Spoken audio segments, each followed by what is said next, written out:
Whoa, whoa, whoa, whoa, whoa. No need to resort to fisticuffs to decide whose Aegis ship is the better. No. For crying out loud. Go get in your damn ships. Come on. Let's take it to the tarmac, shall we? All right then, friends. Gladius versus Saber. Let's settle this thing once and for all, sans violence. I mean, I used to do this kind of thing on my show all the time. Are they ready? Sounds good! See, we've arranged a tower of barrels for each ship to blast. Each ship has the standard factory loadout. So let's see how that Gellinson Mantis GT220... Oh!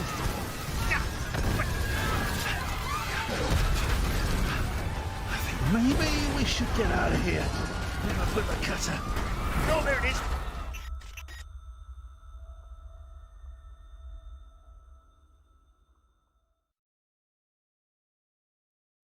Well, he's getting himself into a lot of trouble.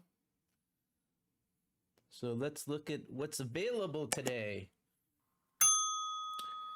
Aegis. Dynamics. So let's see here. Some Aegis stuff. Oops. All right. So, welcome everyone. I hope everyone is doing really well today. We're here doing a live feed of the IAE 2952. Let's do this. And let's look at some ships, shall we? The Stalker. We all gotta say, the Stalker is a decent starter ship. And when you don't have people around, and maybe, you know, there's a storm or something like that, and you have a bunch of friends and the internet is really bad, you know, this is ship to go for. You just fly, and it's capable of, you know, doing a lot of fighting. As well, it has, I believe, 8 CUs. So I feel like it's a little bit better than the Cutter, but for price value in the future, obviously the Cutter is going to go up a little bit in price. So there is that. And, you know, in the future, it's going to go up in price, the Cutter, which is a Drake ship, right? But we all know we like Aegis Dynamics because Aegis Dynamics is a war-footing company. It's capable of dishing out insanely good ships. Just like, you know, you have the Javelin, you have the Idris, and a bunch of other crazy ships that Aegis Dynamics makes. But this ship is a very good future starter ship. If you have the Cutter, it's fine. It has multi-role. It can do many other things too. But when it comes to firepower and it has a little bit less of a powerful shield. Apparently, the Cutter does have a lot more armor than normal. It's probably because I have to do a balance. Less powerful shields for a little bit more armor than what Drake would normally have on their ships.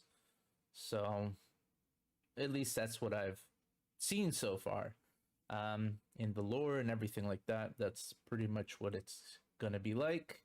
You could look at the Q&A later as well. But this ship here is a really good starter ship in the future. Once the Cutter goes up to 60, maybe it may go up to 60, who knows? Right now it's what, 40, 45, something like this. It's a darn good price. But yeah, the Avenger Stalker has always been the police force ship. And it's a really darn good ship. Then you've got the Titan, which is also a really good ship. The value is insanely well compared to the Avenger Stalker. Let's see, it's an enforcer, so this is a fighter turned freight. So it really depends on what you wanna do, what kind of roles you want. But it's a really good starter ship. Then this, I would say it looks good, but obviously you can earn skins probably in game or paint in the future. Who knows what that will be like? Right now we can't say because we just don't know. We've heard, but we just don't know yet because game development always changes through time and space. But this is also a pretty decent ship. The price value I'm not too sure about, but it's decent. Then you got the Warlock, which I believe is the EMP. It pretty much, does a massive EMP, and you're pretty much in trouble.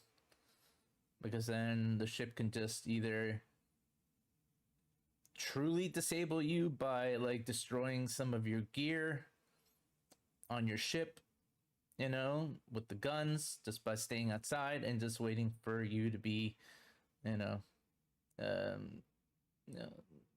disable you entirely so you can't move either, and then just take your stuff. So that's why the EMP is so good. So good. So this is a decent ship. The value, it just depends on how you feel about the amount of money, but it's a really good ship as well, and I do like that kind of gameplay as well on the Avenger Warlock, because I know that RSI has a similar ship to this as well.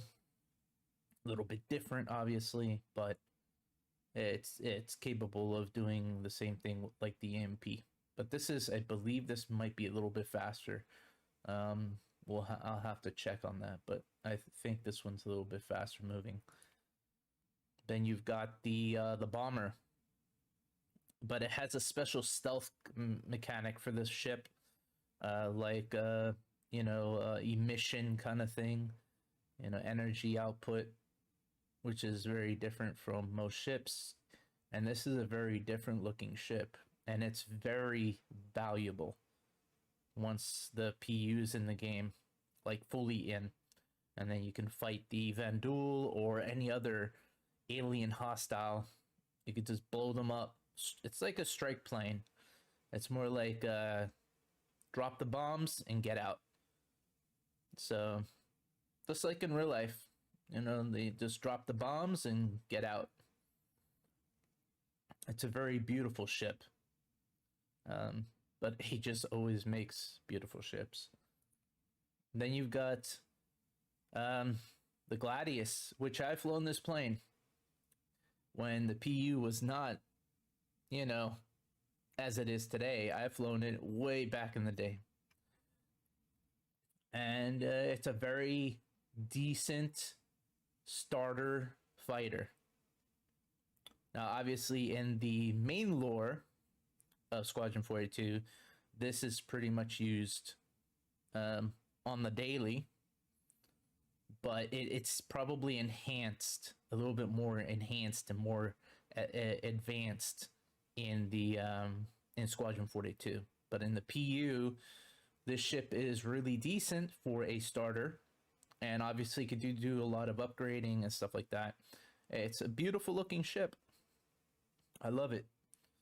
The value, sure, it's a little bit off, but you also get for $90 you get the 120 months insurance, lifetime, well, not lifetime insurance, but you get 120 months insurance for this, and it's a small single crew dogfighter. It has size 3 repeaters, which is insane. Honestly, it's a big gun for a smaller ship, and it has missiles. You don't want to play with it, and obviously it flies really well, like super well. And then we also have all the Aegis packages going on here, and an RSI package here. So obviously this is a different thing, but we have paints too. But honestly, you can earn the paints in game, you know, but it really depends on you. Do you want to look cool? Do you want to, you know, it's up to you, really. Now let's go back. All right. Same thing. It's a variant though. I'm not sure what the variant offers you. 110 bucks. So it's a little bit more. Oh, improved weaponry apparently. With longer battle compared to base Gladius. So this is the more enhanced version. This would be, I think, more in line, I guess, to the version that we have in Squadron 42, or a little bit below it. Probably better components as well. And it can handle a lot more damage. Probably. But yeah, there you go. Same amount of months for insurance. And it looks great. What do you all think? Comment down below. So let me know what you all think about the ship so far. You got the Hammerhead here, which the Hammerhead, I would say, is a decent, you know, before you go to... So the thing is that this is going to be heavily armored. This is a heavily armored ship. It's used for anti-fighter, and also capable of dropping, you know, helping screen torpedoes out of the fleet way, all right, and probably missiles as well. So this is what this ship is. It's a anti-fighter, anti-missile, and it's like a screening ship. Just screens everything away from the fleet, pretty much. It has a okay cargo capacity. Okay meaning like, nah, you know, it's fine. It comes with the same amount of insurance as all the other ships right now, which is 120 months of insurance. It can tackle groups, fighters, and supremely dangerous gunboat. It's pretty much like a baby gunboat. Compared to the other ships, there's some big gunboats out there, but it has 6 manual turrets, guaranteed to complete fire coverage. So repel enemies, and defensive capabilities, and significant shield technology, you know, shield generators. The cargo capacity, we could look at the full specs, I believe, for this ship. You know, this is what they show on the website, but obviously in the future this will be obviously better, because once the game is fully out, or somewhat, you know, early, release, then you'll have, like, you know, this a little bit more accurate, if you will.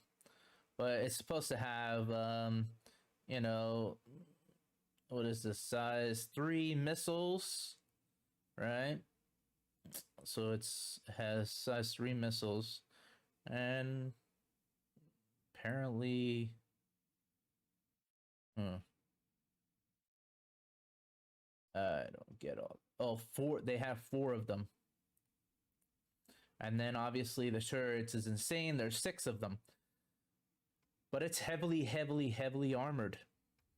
It is a fast patrol ship with multiple turrets designed to combat fighters, and suited to support capital ships, basically, and help flagships with fighter groups.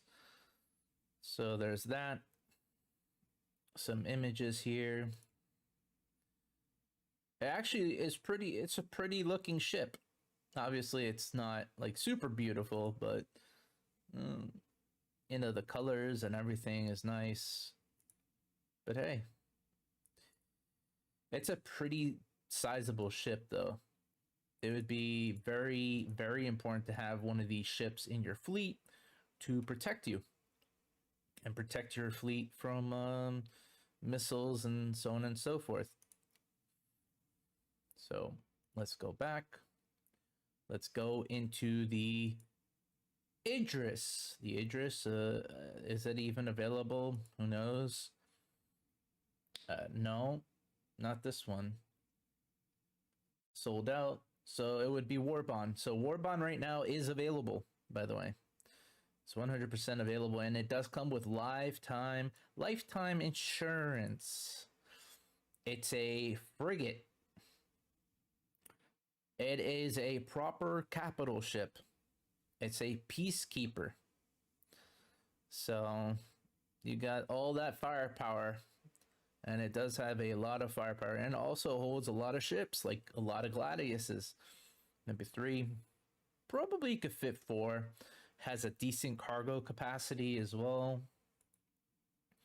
So the Aegis is a capital ship, expensive, but still a capital ship, and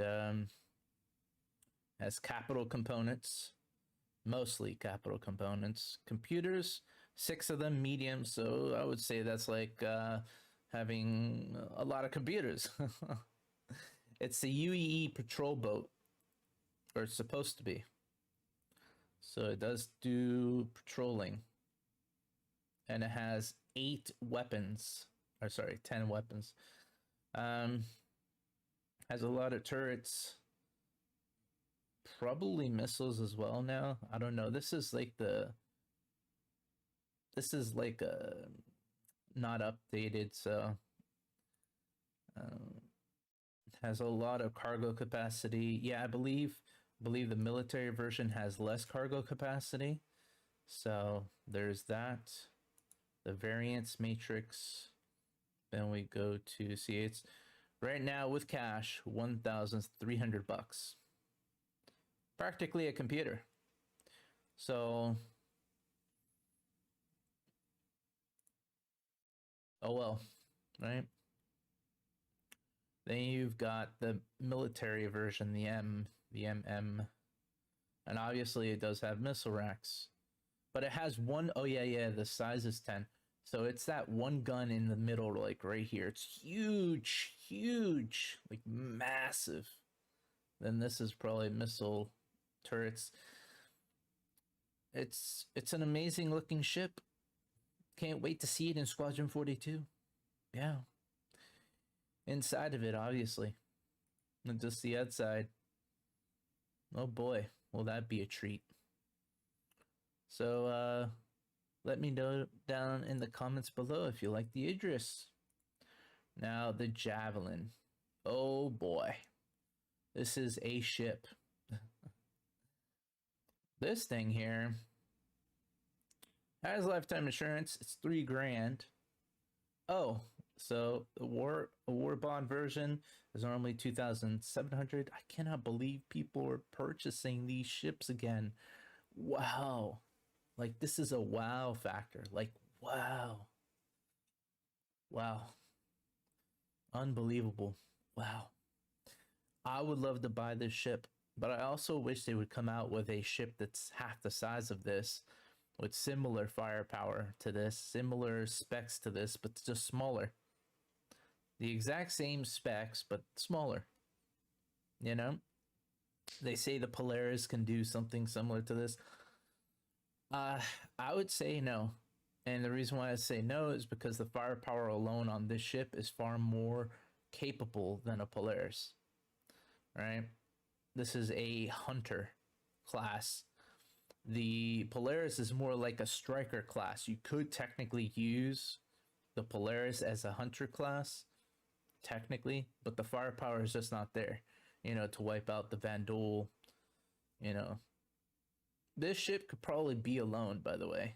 The Javelin could probably be alone, but it's basically a massive, capital, fearsome, weapon platform, protects for, or perfect for, you know, destroying, you know, commanding the forefronts, basically the proper spear or nuke of ships, if you will. And it's pretty OP. But it does have a large crew capacity. Some actually has, I think, a hangar or two. Has a hangar like right there. Let's look at the spec thing. Oof! Wow, it's a beautiful ship. Beautiful. It looks like a submarine inside. Honestly, really beautiful ship. Normally, you could, they showed like a little small portion of this a couple of Citizen Cons ago, or the IAE, or I think it was Invictus. Yeah, probably Invictus, which is like the military event. So, yeah, it costs 2,700 technically, which is technically doable. All you have to do is put a small sum per month, and you could probably get this within, I don't know, a few years. You know, if they stop doing this, then obviously it'll stink, and you won't be able to get this if you're saving for this specifically. But then you could buy something else at that time. But you could save, you know, do like the math for this. It just depends on what you're dealing with in life. If you want to get it or not, it's up to you. But it's not needed. You can earn all these ships in game. This is a Hunter class ship, just similar to in Wing Commander. If anybody's seen Wing Commander, now I would hope that they would come up with a ship similar to this looks weird, by the way. This engine thing, it looks like this is a different ship too. It kind of does look like a different ship. I may be wrong, but yeah, it looks way different. Nah, it probably is the same ship. Because I see this might be different. Who knows? Squadron 42 might show us some ships that we've never even seen that the humanity has, you know? And then we got the Nautilus, which is a very interesting, unique ship. It has size 7 weaponry, which is crazy, right? 120 months of insurance. Deploys, detects, and disarms deadly explosives with this tactical mine layer. Own any battlefield with honing and sentry mines plus Mimo the drones for disarmament and recovery. And I'm sure there's like some kind of turrets for defense kind of thing too, like shooting turrets that are drones as well. That will be interesting. They do look amazingly pretty. Like, it's a really good looking ship.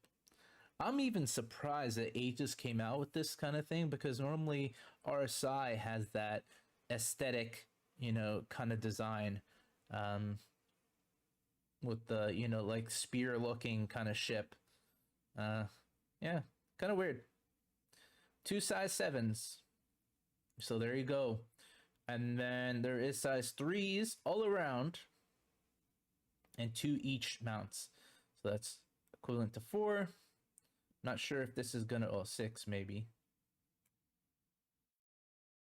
1, 2. It's probably quad. That's what they're probably talking about, because that would be a lot of OPness. 3, actually that would make sense. 2 per. Yeah. Well, we'll have to see if this is even true because this ship's not even out yet. But it is how much? $725. But in reality, this is a very niche ship.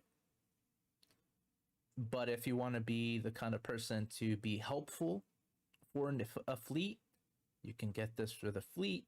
And then, if you want to upgrade in the future, it's like, I think $25 for the Polaris, but we'll have to see on RSI day. So stay tuned for that in the video that's going to come up. Not sure. We'll check when the Polaris comes out, for sale and stuff, but it's $25 extra for an upgrade.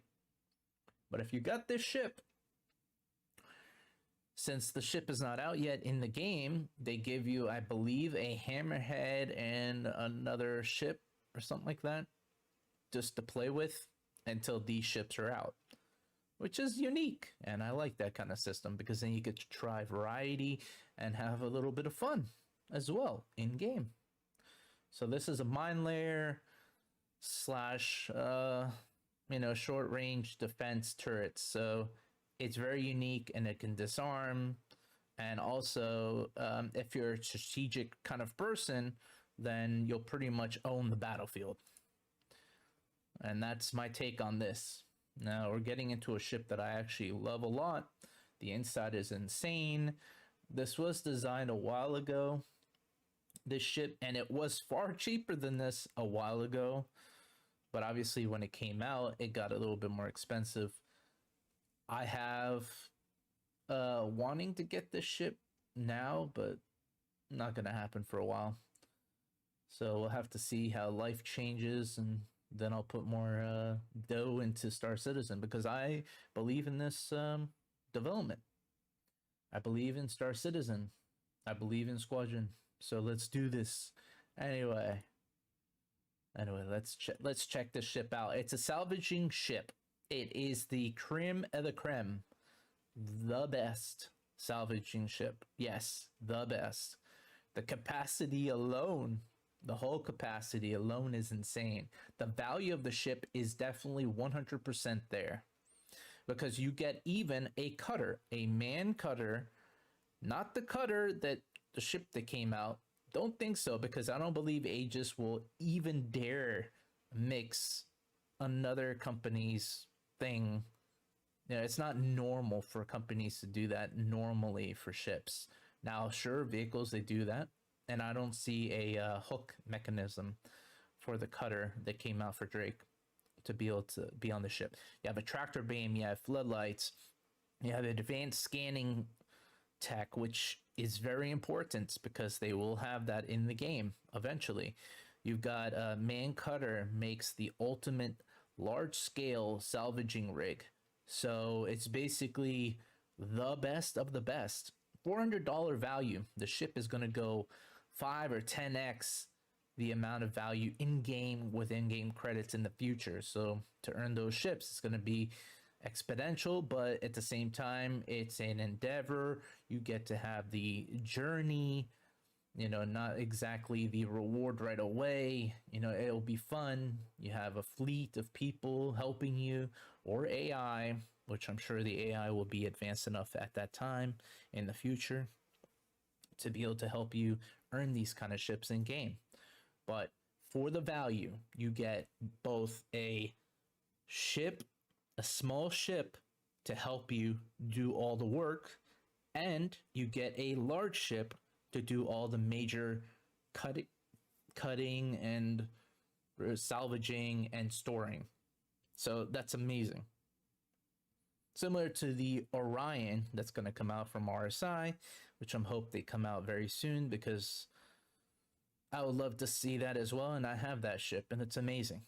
But capable of multi-cruise industrial salvage ship. So it's very valuable in resources, and you'll make a ton of money in game with these kind of items or these kind of ships for sure. Hands down. You'll make a ton of money. All right, let's look at it a little bit, even though I know this will 100% change once the time comes.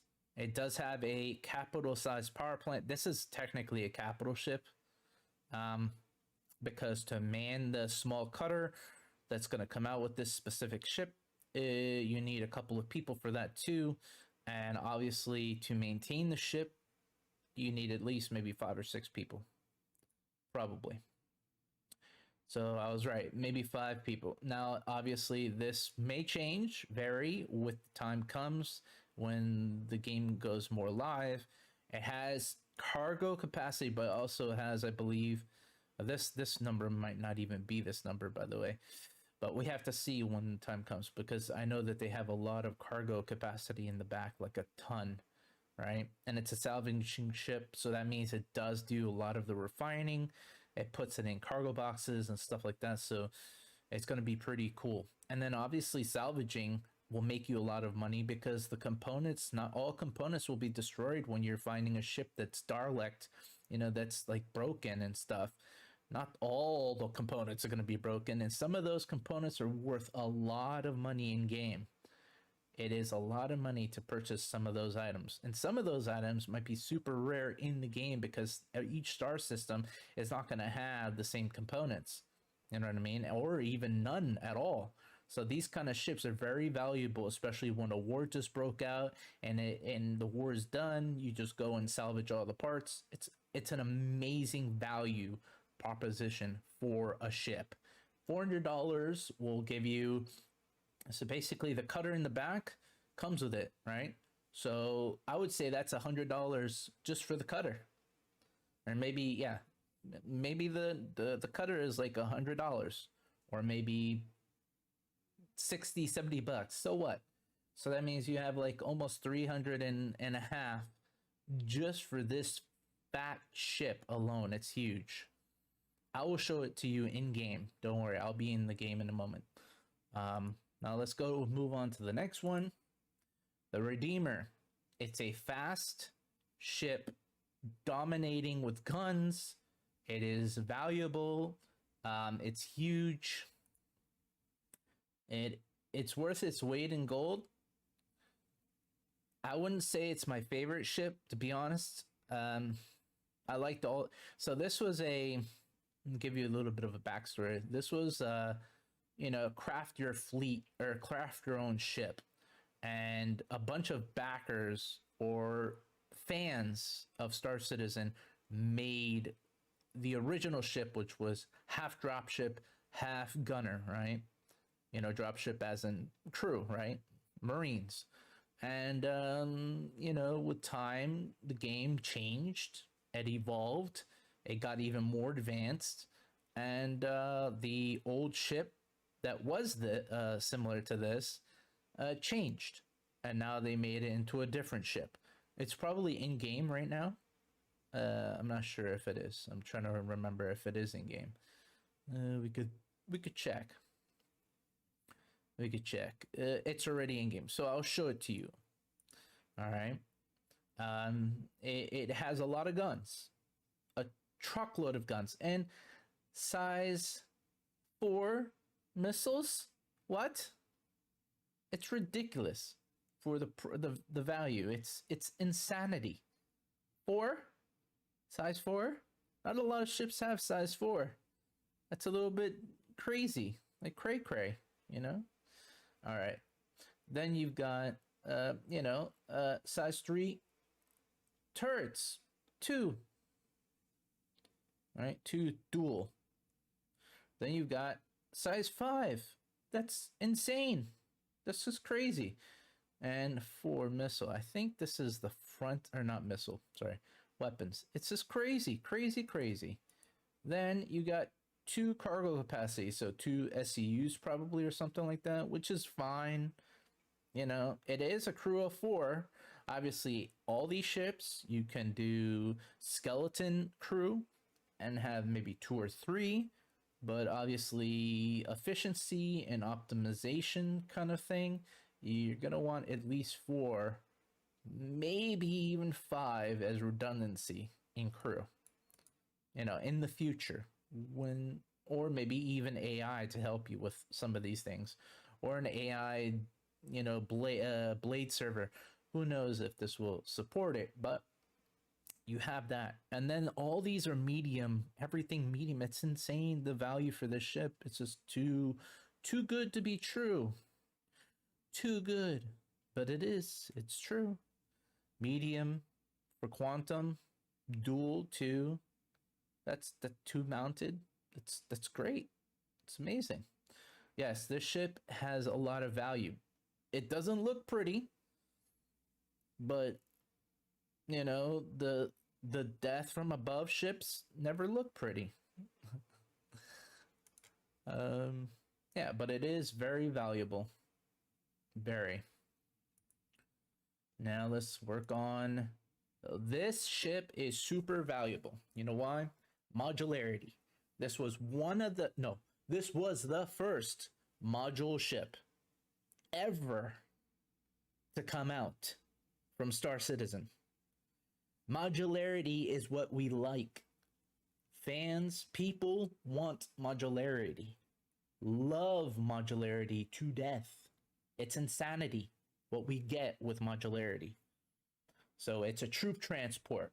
It's a missile boat.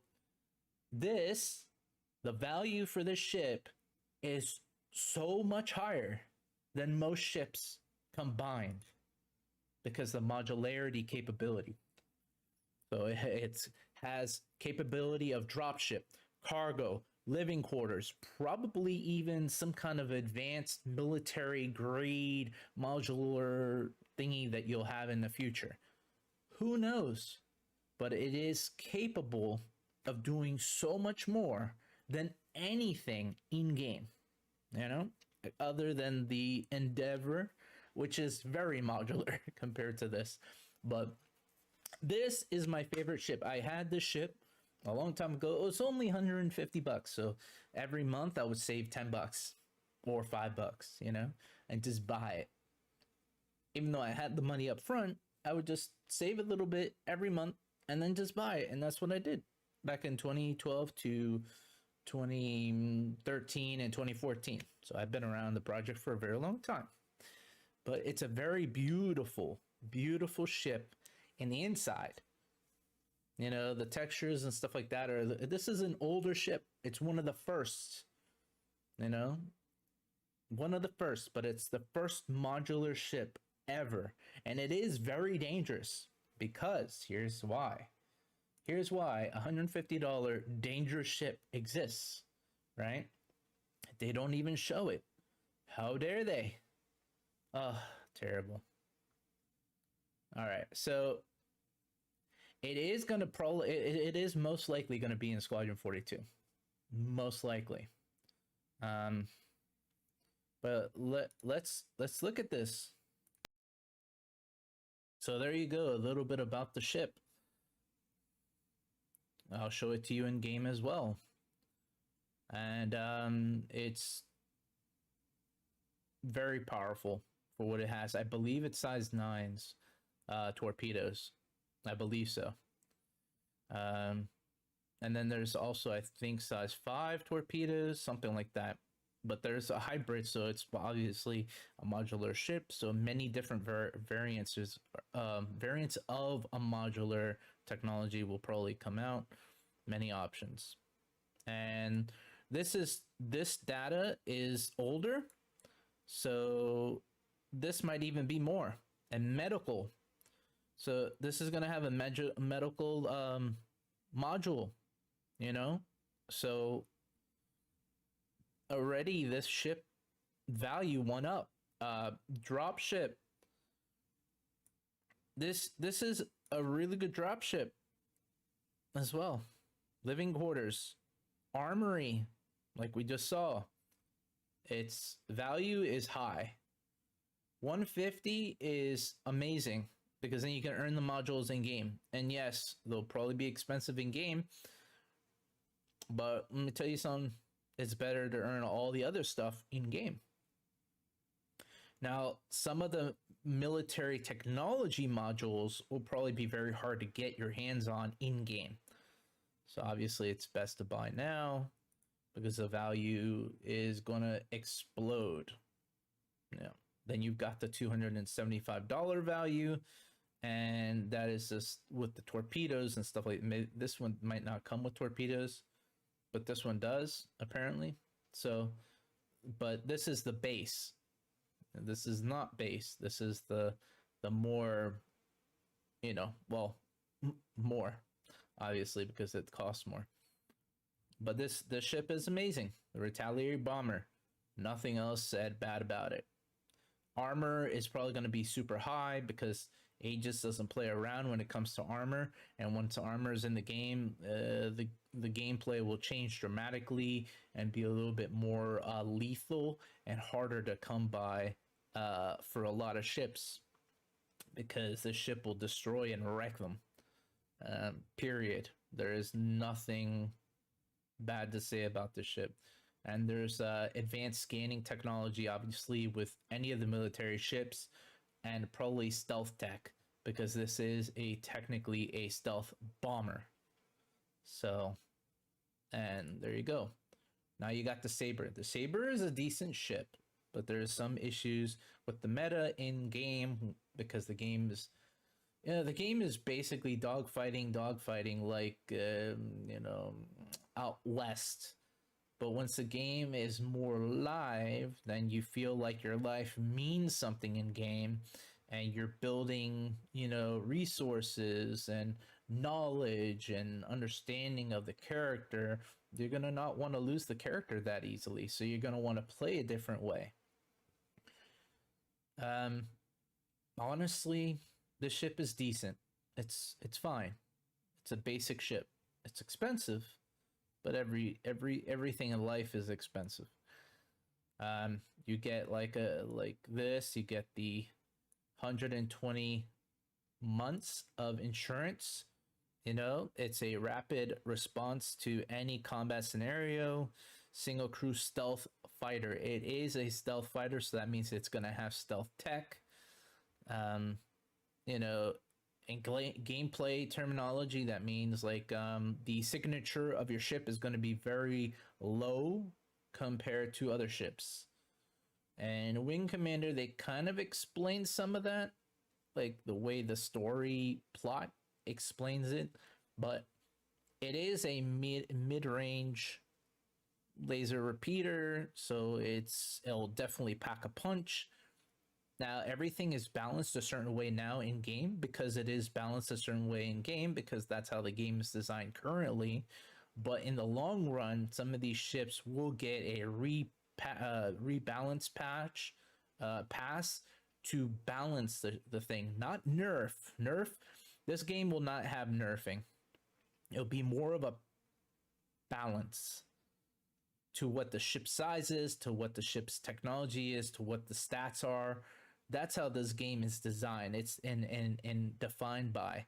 It's not defined by numbers and games and oh my, like in EVE Online. This is not going to be nerfed. What's going to happen is going to be balance pass. And that's how this kind of game is going to be, because it's a simulated universe, not a what's it called? Not a stat sheet kind of game. So let's see. Missiles. It has decent missiles. This might not have size 4s. I don't know, to be honest. 0 cargo capacity, but it does have one crew, right? And its stealth tech is pretty devastating for ships. It's amazing, right? Anything important other than that? No. Any media about it? Let's look at some of the images. It is pretty devastating to be hit like that, direct hit like that. So it is a pretty looking ship. Inside, it looks even more pretty with all the beautiful things inside, like all design. Wow. Well, there goes that. Then we have I'm not sure which version this is. Looks like very stealthy. A little bit more expensive, but so it has different weaponry. Missiles to attack. Long range. So it has long range capability. And dogfighters are really not for long range, by the way. But hey, it's supposed to be short range combat. But the scatter guns. Oh, okay. Gotcha. So it comes with the 120 months insurance as well. What else? We're here looking. Any other updates? Size 3s, 2 per, and missiles. It does have a lot of missiles.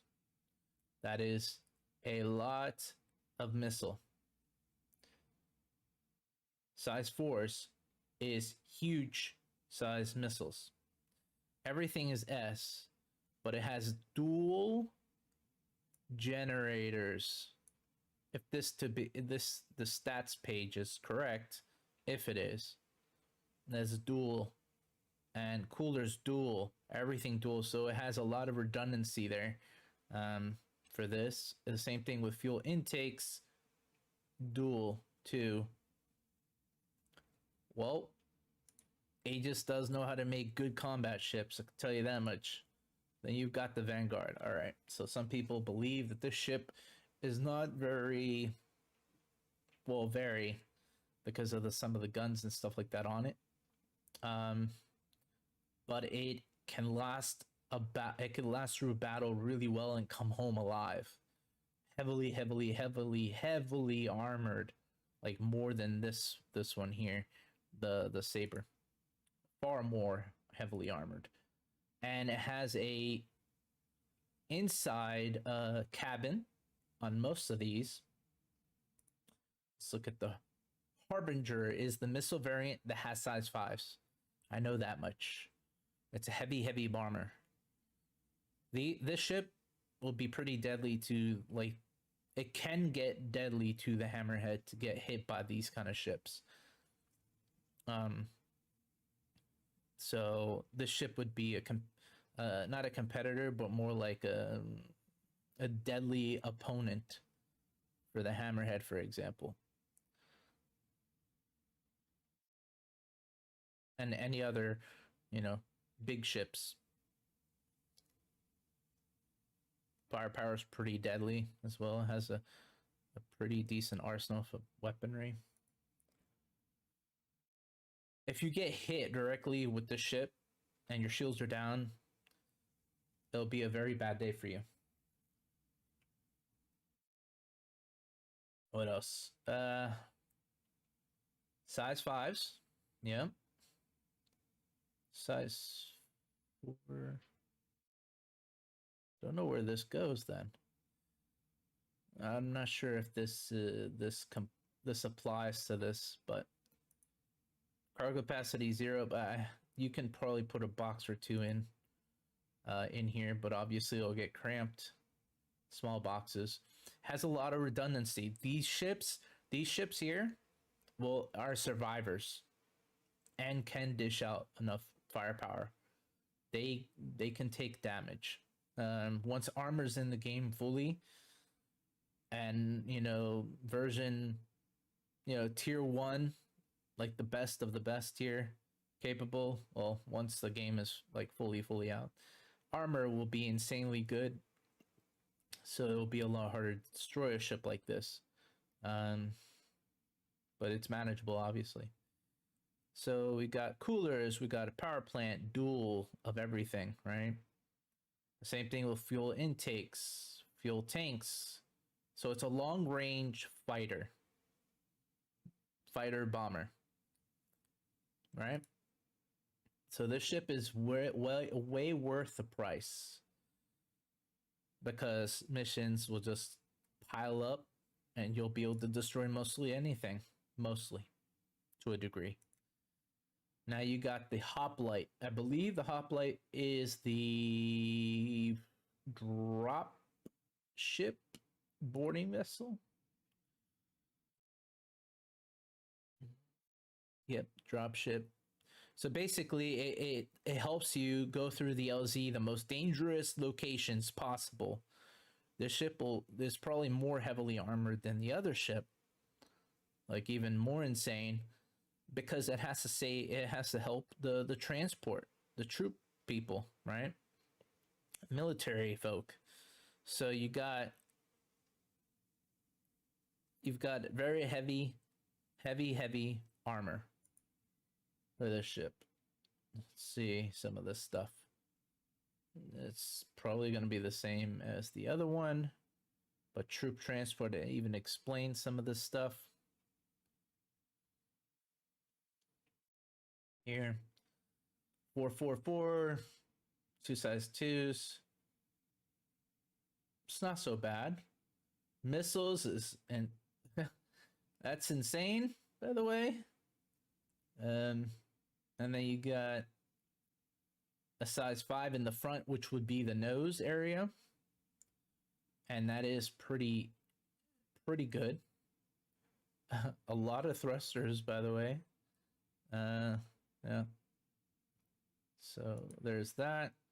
0 cargo, but we all know that people that play Star Citizen don't care if it says 0 cargo, they'll put it in the middle.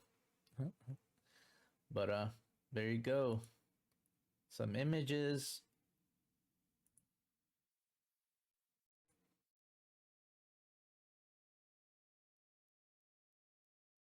It's a fairly good ship. Yep. Now we'll go to the next one. The Sentinel.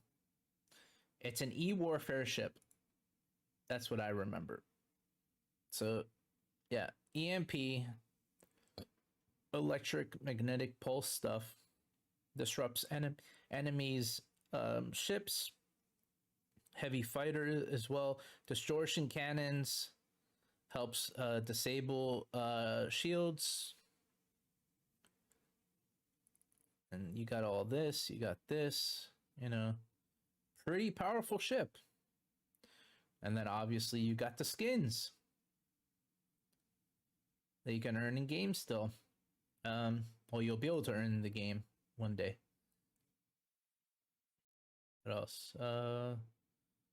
This is also a very powerful ship because it has far more redundancies than I thought it would have. You got 4 medium shield generators. You've got 2, but still this 4, wow. Like, really wow. 2, earlier we saw a couple of them and it said 1, right? Now this has 2 and so much, oh my goodness, so much redundancy. 2, this thing will eat away at ships with using E-warfare. Look at that. The cabin, all these server blades. Wow. Computers everywhere. That's why you need 2 people. Yeah, this is a really decent ship for long range. All these Vanguard ships are long range. Everything that they carry is long range. So just remember that when you're purchasing your ships. Long range, not a lot of single fighter, not a lot of single ships can fly and fly far. This ship is designed, this specific class of ships is designed to fly far and come home alive. So, and this is the Warden. The Warden obviously has a bunch of firepower that's brain will explode by just talking about it. Same thing as before with the insurance. Excels in long range combat with heavily armored Vanguard fighter variant. Yeah, these are based on variants. Control surrounding turrets, powerful pilot controlled weaponry. So it's not automatic. Benefits of onboard living. Oh yeah, it does have an onboard living thing, just like the other one. Very powerful. It will wipe the floor with most ships. They'll probably do a rework on these ships in the future to be more updated. But it is a really nice design even today in today's requirements. This thing, see, it has an extra 2. Oh boy. It has 4 shield. Jesus Christ, man. Unbelievable. It is a powerful, powerful ship that will keep you alive and wipe the floor with most ships. See, in the front it has size 5, but then obviously it has 2 size, two of these size 2s, but there's 4 of them, right? Then you got these, then you got all this. Look at this missile stuff. Jesus. It's dominating. And yes, it's worth the money. For me. It's up to you. Do you like combat or not? This is less combat focused. This is very worth the money because it repairs, refuels, and rearms your ships. Okay? Tanks, they'll heal tanks. Heal vehicles as well. Any kind of vehicle, I guess. But you have to have the material, I believe, to repair stuff. Like special type of material on drones. They have drone cargo. So these drones here, they look so pretty. You know, very advanced looking. It's a very specific type of ship. Not combat focused. Right? Not combat focused. It can defend itself. But it's not combat. Well, it is combat focused, as in it's with the fleet. And it probably does have decent armor because that's Aegis, period. Aegis just has everything. But it's not a gunner. So, as in, you know, a dogfighter. The ship is $200, worth its value. Right now, today, $200. So if you save $10 a month, you'll get to this very, very quickly anyway. Or $20 a month, you'll get very quickly to this. Has 120 months of insurance. Let's look at some of the spec stuff. I wish the ship was in game already. To be honest, I wish they would work on the ship and bring it out. You know? So then we can get some of these mechanics. We already have refueling in the game. So I'm not sure why it hasn't come out yet. But we'll have to see very soon. Has medium everything. So in reality, this ship for $200, medium everything, and it's capable of rearming, refueling, and everything. It's worth its weight in gold. Literally. You'll make a lot of money from this type of ship. It's an industry slash, you know, support class ship. So, there you go. Amazing. Very versatile. Very decent looking.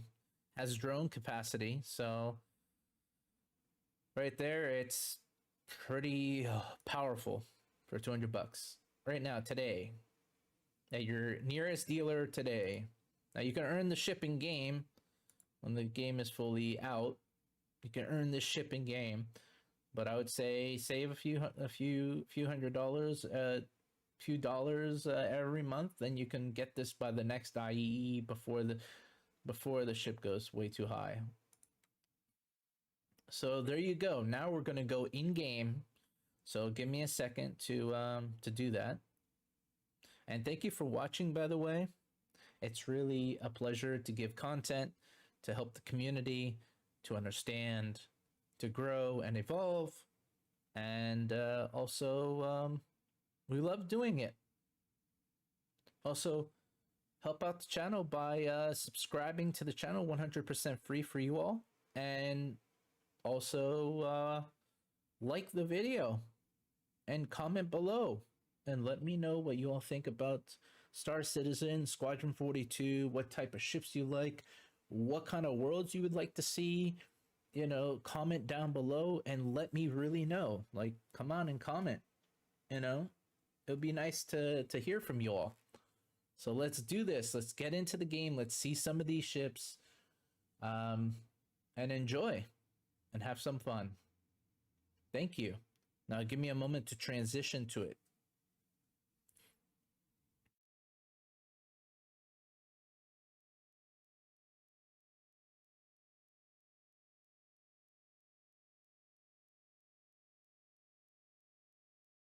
Okay, you guys hear me? Yep, yep.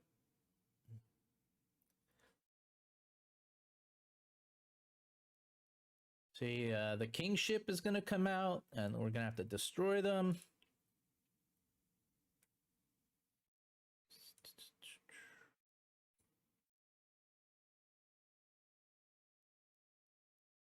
All right, takes a few seconds to get this rolling.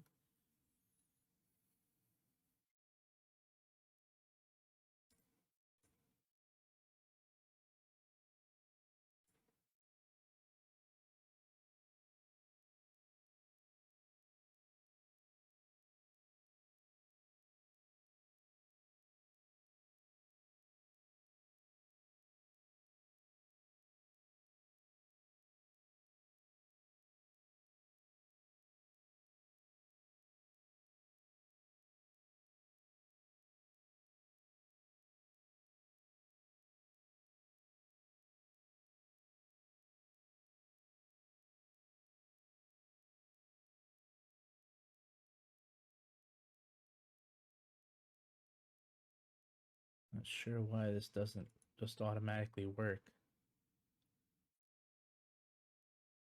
Sometimes it could be a pain in the butt. But hey.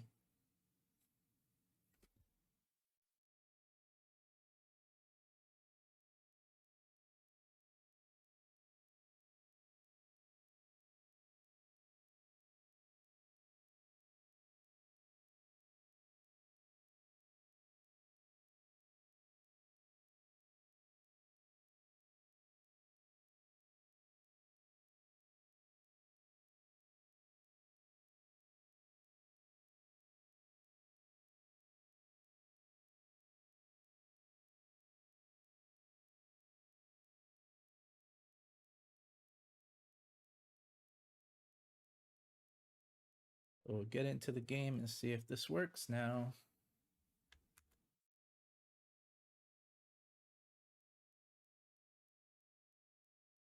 Boy.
Excuse me for a second. I'm trying to set up and set everything here.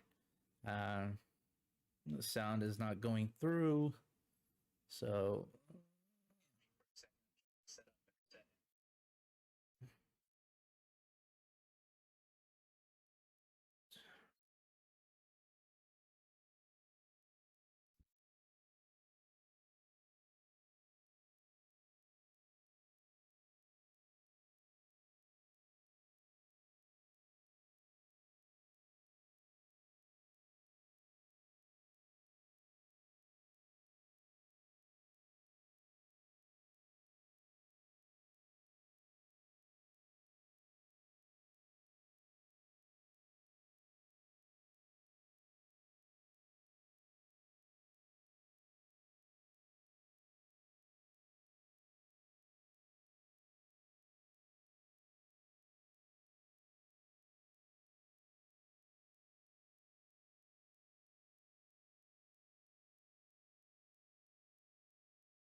there you go. Let's go in game. Let's figure this out together.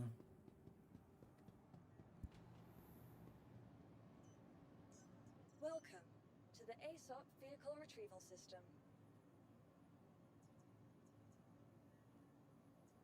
Your insurance claim has been sent.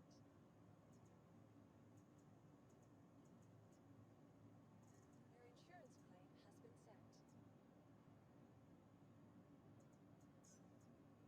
Your insurance claim has been sent. Your insurance claim has been sent. Your vehicle has been moved to our storage facility. Vehicle selected. Stand by. Your insurance claim has been sent.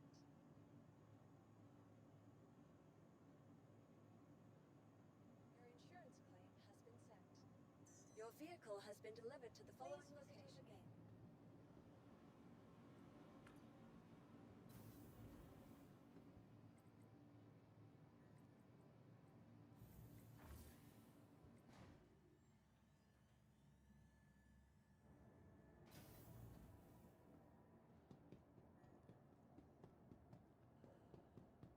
So here we go. We're gonna go down to the planet and look at some of those ships. All right. Well, something's going wrong. Okay.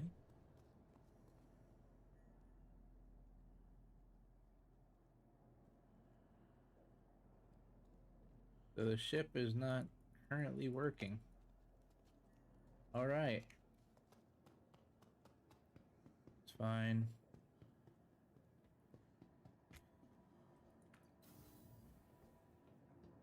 Takes 2 seconds to go to lobby anyway. 1, 2, oh, 4 seconds. 5. Okay, 5 seconds. Welcome to the ASOP Vehicle Retrieval System. I just wanted a small ship just to do this quick. Your insurance claim has been sent. Your vehicle has been moved to our storage facility. All right, Vehicle let's do this. selected. Stand by. The Nomad. I actually like the Polaris. I like the Odyssey, even though the Your vehicle has Odyssey been delivered feels to the following location. a little bit different, Please visit us again. but it's okay, it's fine. No big deal. Then you've got, like, I feel like the Odyssey is worth getting because of the value and how big it is and what it's capable of doing. Exploitation more than exploration, but it still is an explorer, just in a different sense.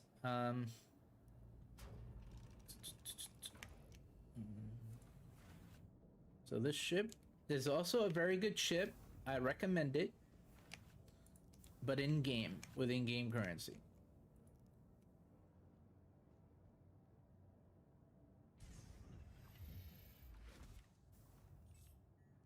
Once the cargo refactors in, I feel like maybe this ship will be more valuable. But at this moment, no. See, now they got this working. Like, oh my goodness. Oh my goodness. Your journey begins now. All systems operational. Very pretty ship.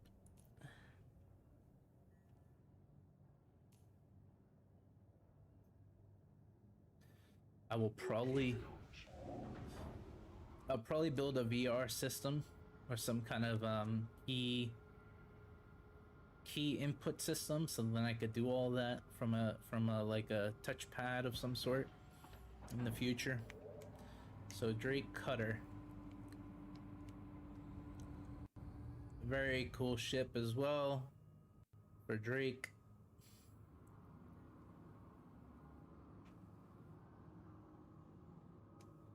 But obviously, we're gonna go to the show. Thank you, and please visit again. Press speed, or B to quantum.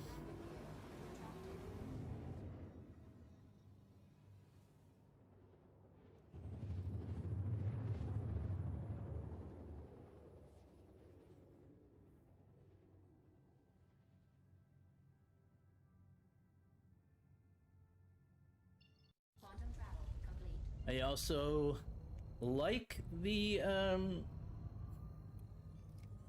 Endeavor.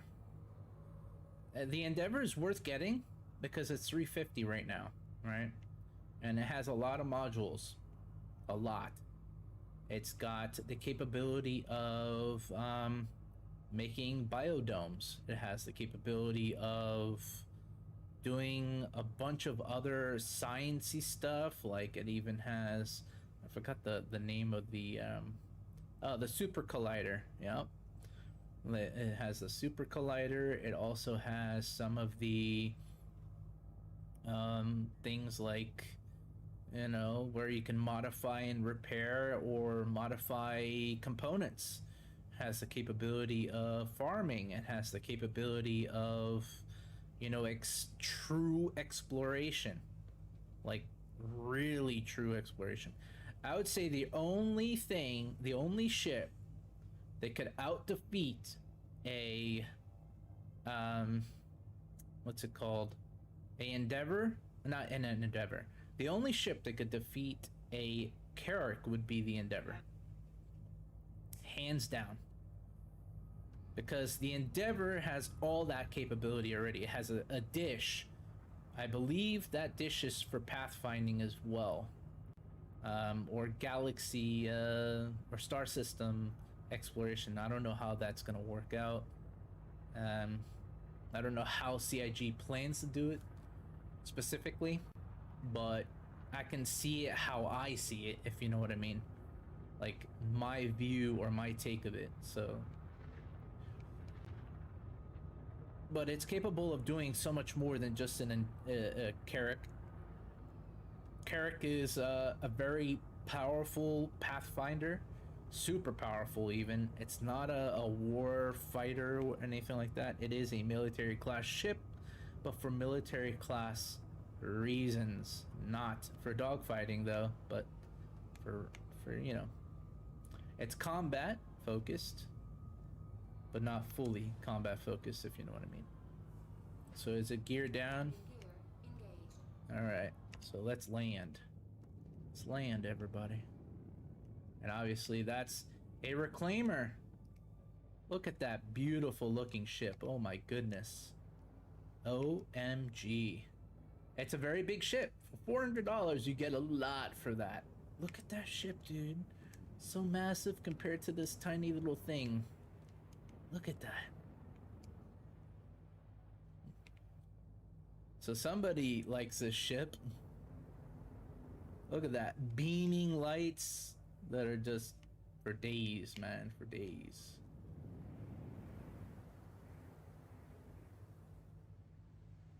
So let's land. Look at that. Yeah. Some of that crazy content. And you got a 600i there. Like, everybody's in the game, just enjoying themselves. So why don't you all join us too after this video? You know? Enjoy. The game is not perfect yet, but it has pretty darn good moments compared to a lot of games that are released today. Look at that beautiful sight. This is a city. A massive city. Welcome to the IAE 2952, everyone. It's super cold. I may die. It's super frosty. Just like New York. I hope everyone is staying safe out there as well. And, you know, try to enjoy life the best you can. Let's do this. Why is every door open? That's a little bit weird. But hey, let's close the doors. You got lockers here, you know, for personal people there. Personal. Anyway, let's go to the lobby.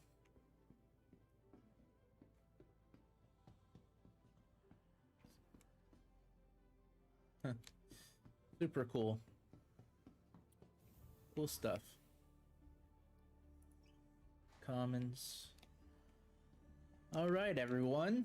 And what other ships do I like? Well, there's a lot of them.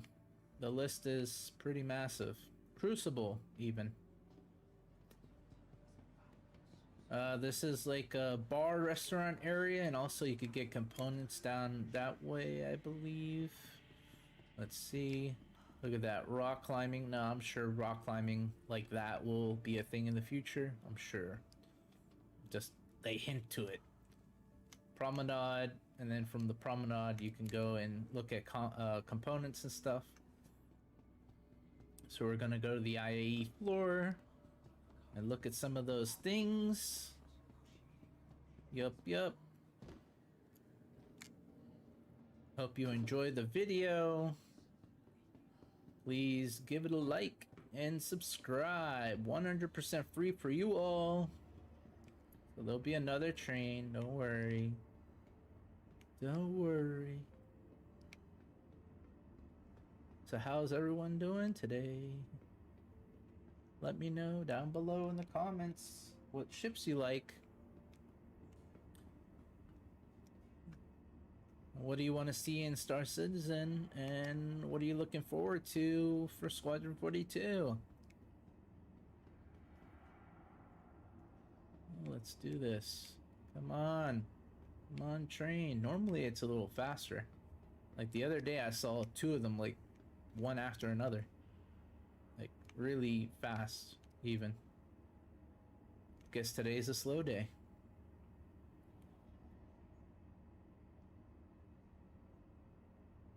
Capsule now approaching station. Stand clear of disembarking passengers.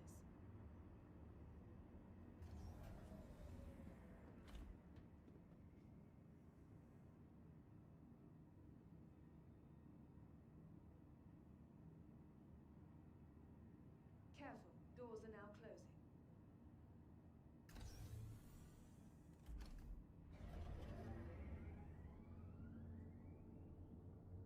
Nearing next stop. So exciting! Epic stuff. Oh yeah, the IAE 2952. Welcome to the expo. Yeah, look at that. That's a beautiful sight. Obviously the nomads there, it's always gonna be there. So this is where you can get some of your, see the cutter? Oh, pretty. You can see, get some. Now, they just added this news update. All right, all these shirts and hats are available on the website for purchase. 100% for purchase. Probably even with credit or store credit. Or not store, sorry. Store credit or with money, and you'll be able to keep every single one of these shirts and hats in a more permanent fashion, and they'll never be deleted if you purchase it from the website. And then you'll get them on your character in the future. This, I don't know why they didn't do this yet, but hey, CIG, you need to add these onto the store. And also to purchase in real life as well, to be able to have on your, you know, your personal person, right? Yeah, this would be amazing to have this for real, you know, or on your character for permanent, because once they delete, they delete. So please, CIG, get on top of that. IAE, man, IAE. And here are the days and dates. The dates for the special events. It's gonna take a second to take away the blur. All right, let's just. I think it's Zenith. Yeah, Zenith. All right. Probably not Zenith. It's Apex. The Apex Predator. That is kind of funny. Maybe it is based like that. Apex Predators and non-Apex Predators. See, it cleared up. So you've got these dates that will be on every single day for those dates. And then I'll also be on early in the year for some updates that CIG normally does. Let's see. Let's go here. So comment down below and let me know what you think about Star Citizen and the IAE this year. You like it? You don't like it? Comment down below and let me know. And as well, make sure to like and subscribe. It helps out very much, and we appreciate it, and it's 100% free for everyone. So there you go, some commercials. Now I wish they would continue doing this though. Obviously it costs money, but look at that. And Idris. Yeah, you can't do anything with that little pea shooter. Trust me. There you go. That's a ship. It can damage a ship a little bit. In real life, that's not gonna happen. You're not gonna be able to destroy the Idris that way, but okay.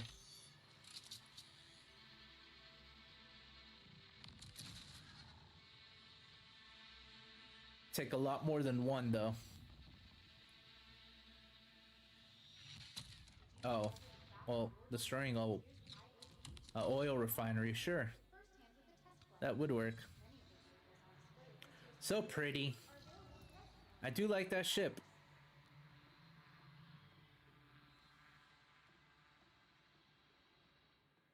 Yeah, Aegis does make good commercials. There it goes. Some information. Propaganda. Propaganda for Drake. Why? Oh, why is that there? CIG didn't update that. Look at that. So pretty. Ooh. That's the Reclaimer. The $400 ship. See, Aegis always has ships, like, all over the place. Look at that. Yeah. Pretty loud, to be honest. Let's just simmer that down a little bit. Alright. Maybe more.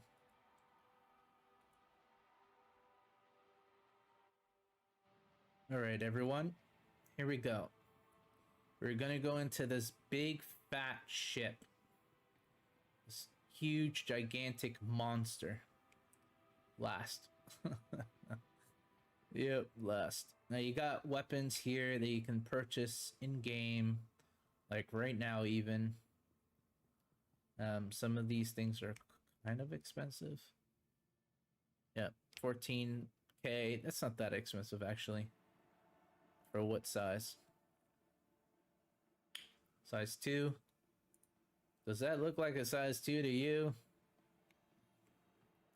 What is this? 1.5?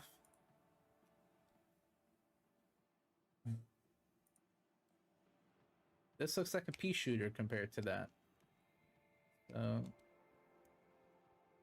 Well. Then you gotta look at the big boys.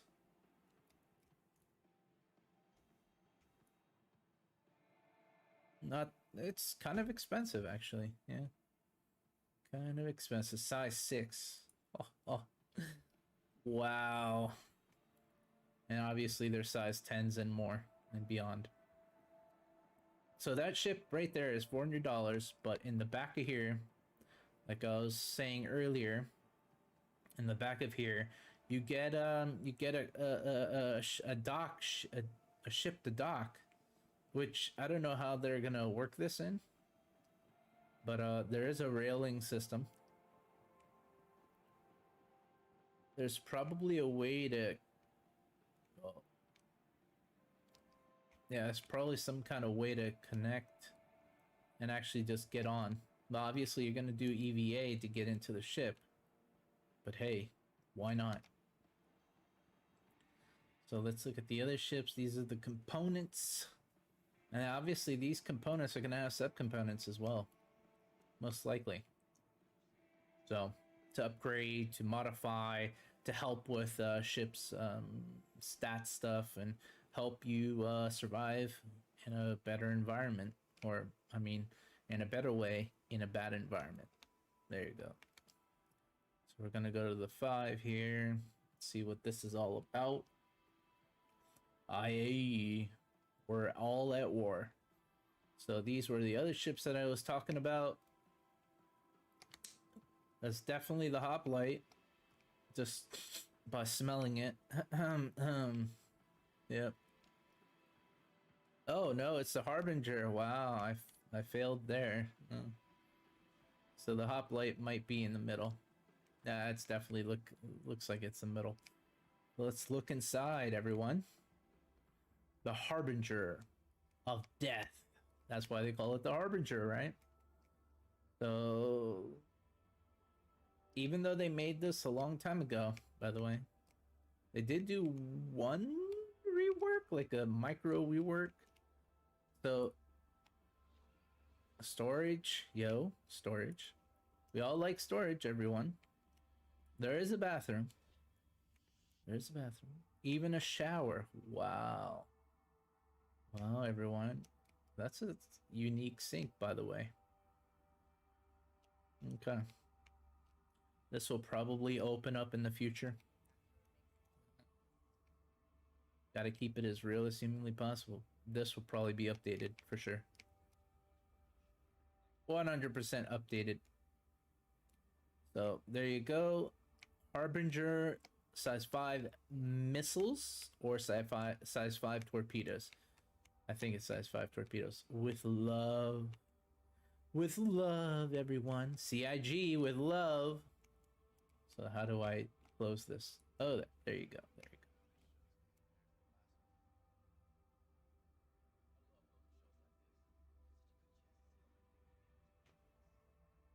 Quantum drive. So these are heavily armored to survive in long-range battles, long-range stuff. This is the hoplite. There we go. The hoplite has room for cargo or bodies, you know, piling up. Hoplite has a lot of storage for weaponry. A ton of storage for weaponry. And you've got this room where the components are. And the components are inside because it's called being smart and keeping the components inside. Then you got this, and this will have stealth tech, more than likely. Yep.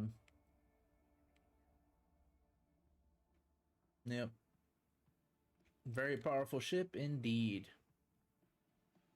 Not sure which one this one is. Probably the fighter variant, or the one that has all the weapons. Oh, this is the EMP one, I think. Maybe. No, it's not. Not sure which one this is, actually. The base one, probably.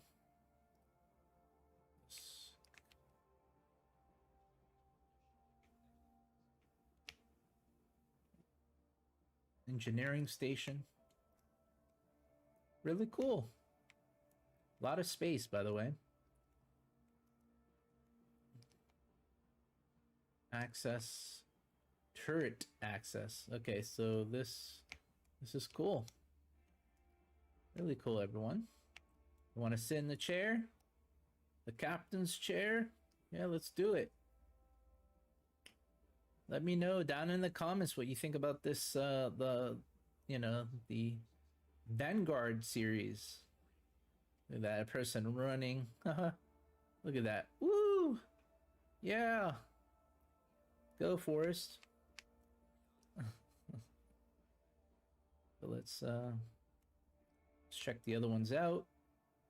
They do make them to last, by the way. These ships are designed to survive, to get you to survive, to make sure you don't die. So this is the Warden. Yeah, that's the Warden. Yeah, I think so. Yeah, Warden. All right, there you go. And obviously this person's probably renting it. Cool. Cool to see people in game right now, even though it's late at night, but it's cool. This is a Sentinel. It is the E-Warfare variant.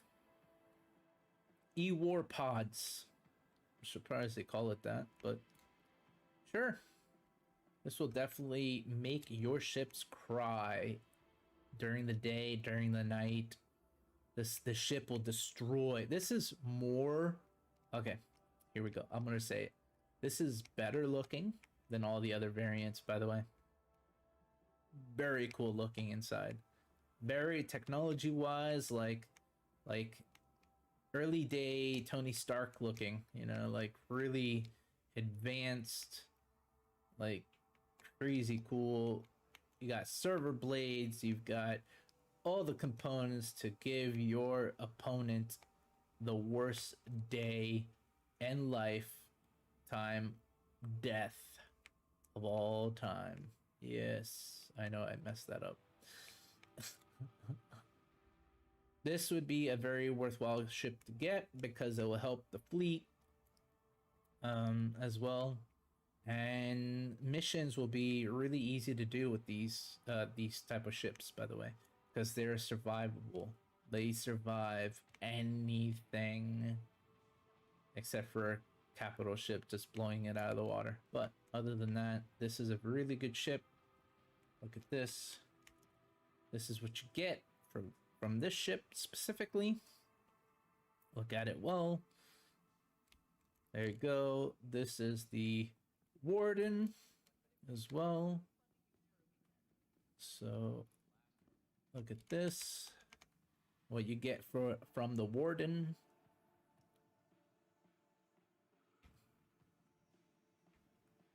Rustic, very powerful weaponry. That is the hoplite over there. I forgot about the color. Color is practically what makes it. This is a bomber, by the way, the Harbinger, size 5 torpedoes, everyone, and then the gun in the top and the front is a devastating gun that will wreck stuff. Okay, then you've got the hoplite, which is also a devastating gun that will wreck stuff. So let's do this. Yeah, the hoplite. Very heavily armored, especially for the hoplite, because you have to transport troops, you know. You got to keep them safe. Let's move on to the next haul. And welcome to the IAE 2952, everyone. Hope everyone's having a great day. The Vanguard. There you go, everyone. Give it a like, the video, and make sure you support us by just clicking that subscribe button and clicking the notification bell so you can be notified whenever we post new content. It's 100% free to click on those, so you know, help out the channel, and we'll give you all the contents. And then also we will do a special giveaway once we hit 300 subscribers. Every 300 subscribers we give a giveaway. So let's do that. Star Citizen giveaway. So help out the channel, and we'll give you all the knowledge that you need for Star Citizen. Here we go, the stealth bomber, the video that I just recently showed you all, and I'll show it to you again before we leave the vicinity. So this thing has size 9 or size 10 torpedo. This thing will make capital ships fear fighters because of a small package that you have. So this is basically stealth tech capable. So it has very advanced stealth tech on it. It's probably more advanced than the, in the lore, there's probably some kind of thing where this ship costs a lot of money to produce, and this ship costs far less, but has less capability than that one. But they just want to quick shoot them up, kill them up, and run. This ship is more like stealth, modular, capable bomber, but also has variants, and this will be in Squadron 42. 100% Squadron 42. Because it says 42. So here we go. A heavy bomber. One of the United Empires of Earth's most powerful warbird. Aegis Dynamics Retaliator is a fearsome weapon platform designed to strike and kill capital ships. Keyword, kill capital ships. A key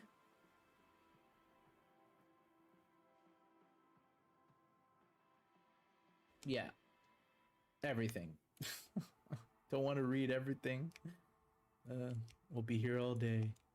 Anyway, I'm gonna show you the ship. I kind of know the ship, how to get out of it as well, so I'm Am I gonna get lost? It's a submarine in there, I could tell you that much.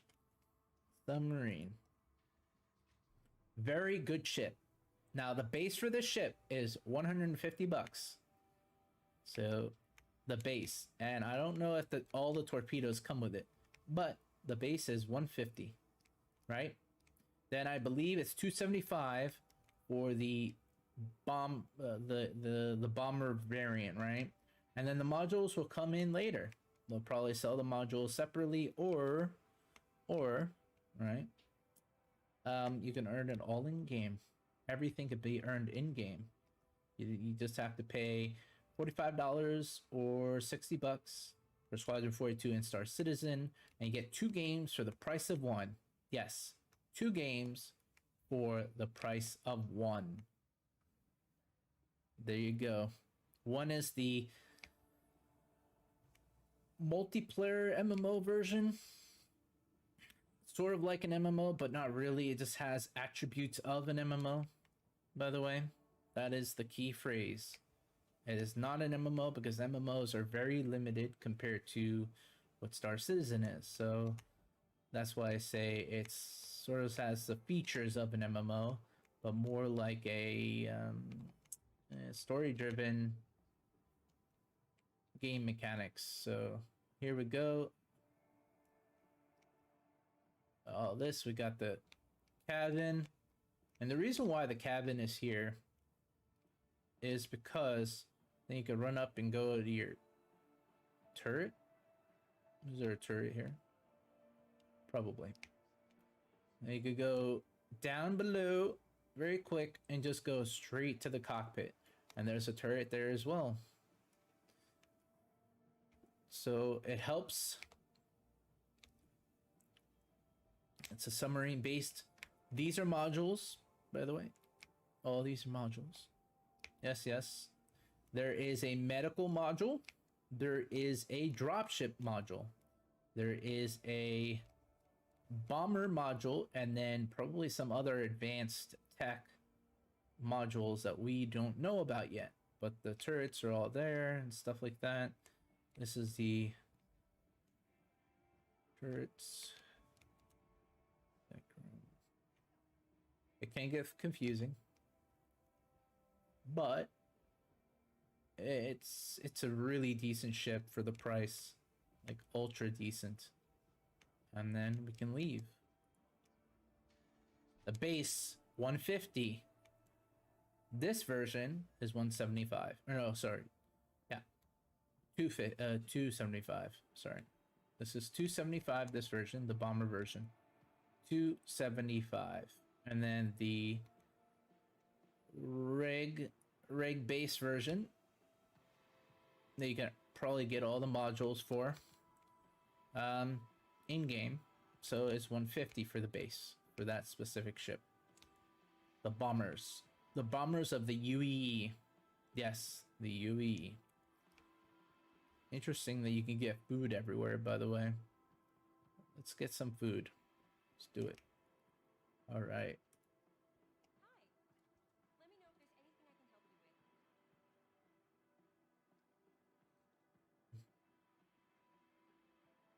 you with. Don't do this at home. You might choke yourself. Crazy stuff, right? And I'm going to be nice to the game and place and automatically drop. Magic. Wow. That's a concept. 3 UEC though. Now what I would like to see in Star Citizen eventually is a bladder pack. And you just put water in a pack and it goes in back of you and you just drink from it. Basically, that's it. So let's see what's next.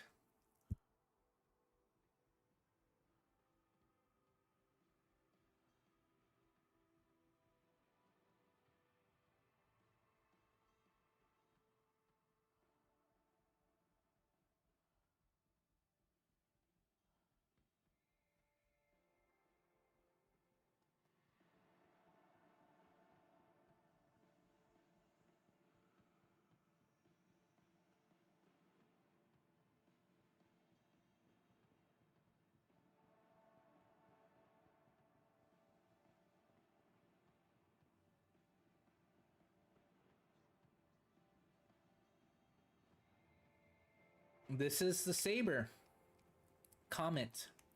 This is the one that a lot of people like, actually, because of the weaponry. These weapons are a bit better than the other Saber, but obviously this will cost more. And I'm going to actually rent this to test it out later and see what it's like. So I understand the differences. Rent this one out too. This is the other one. This is the least expensive one, I believe. Yeah. But you realize you can switch out the weapons anyway. And all that stuff. Now let's check down below and see what is down here. I'm sure there's a bunch of stuff. Or not. Do they even make ground vehicles? No, they don't. That is very strange. Huh. Aegis doesn't make ground vehicles. Trying to remember if there is one that's from Aegis. Weird. What was this? Oh yeah, Vulcan. Not to mix yourself with Star Trek, but so it is a medium repair, medium refuel, right? And obviously probably a medium rearm as well. So there's that, and this ship should come in soonish, I guess. Probably be in development, because the reason why I think this ship will be coming in soon is because once they get in repair, they already got refueling in, right? So that mechanic is in the game. Obviously, it's version 1. Everything that we talk about and discuss here is version 1 of everything. So it's like pre-alpha-ish alpha game, right? Or a simulated universe. Then there's version 2.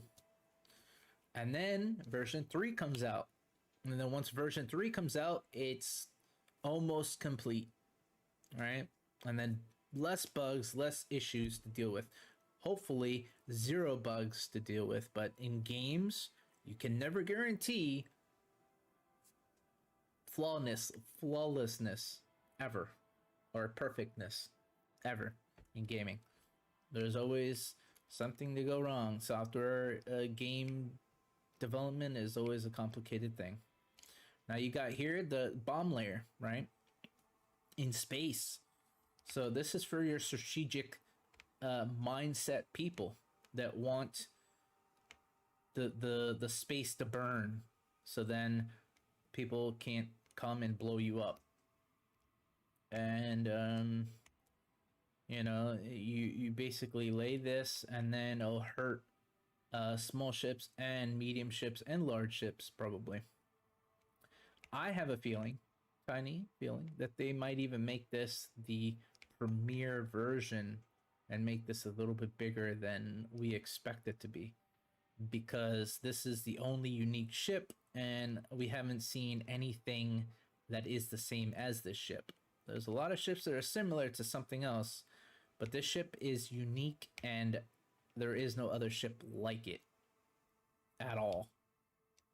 All right, and then you got your size 7s guns on this thing, which is really good because then you can defend yourself from other cap ships. Size 7s do a lot of damage, so there is that. Now, I am shocked that there is not one ground vehicle concepted for Aegis. It's very weird.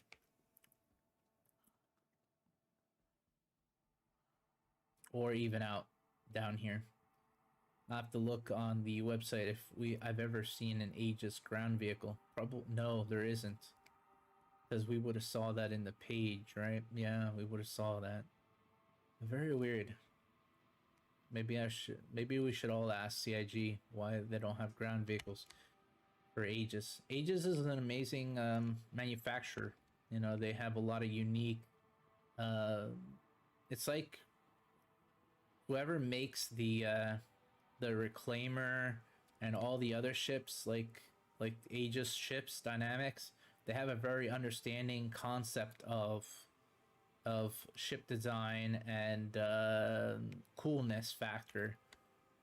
You know, military-esque thought process on how they make their ships, and that's very unique to the industry, and I do like that. And they stay pretty close to the lore for that as well. Here we go. Now I like this. This is cool. Kind of new. Yeah, it is new. There's the Crosshair. It's supposed to be an exploratory ship, so they're making it into a dog fighter ish here, but hey, when the game mechanics are in, the game mechanics are in, and you'll see it act a little differently. So here we go. This is what you get as a starter ship. Sorry, but this ship is definitely the greatest starter ship right here. The Avenger Titan. It has light cargo hauling capability. Has 8 CUs, I believe. I will double check, but it does have 8 CUs. It has its own, you know, bed. Let's see what else. That's probably some kind of storage. It'll probably be reworked eventually, but this is in Squadron 42, and it looks really good in game, because this is in game. And there you go. We can enter the cockpit. There's that. And it's an older ship model, you know, in the lore. It's one of the older ships. Even the police use it. And that's the advocacy, right? The advocacy. Probably, I don't even use that word very often. But so there's different versions of this, but the Titan is my favorite one. And it's maybe 6 or 8, but it's a lot more than the Cutlass, or not, sorry, the Cutter, I mean. And Cutlass probably has a little bit more. This is pods, cryopods, right? I wonder what this is actually. Oh, this is similar. There's different variances, obviously. Cockpit with that little computer there.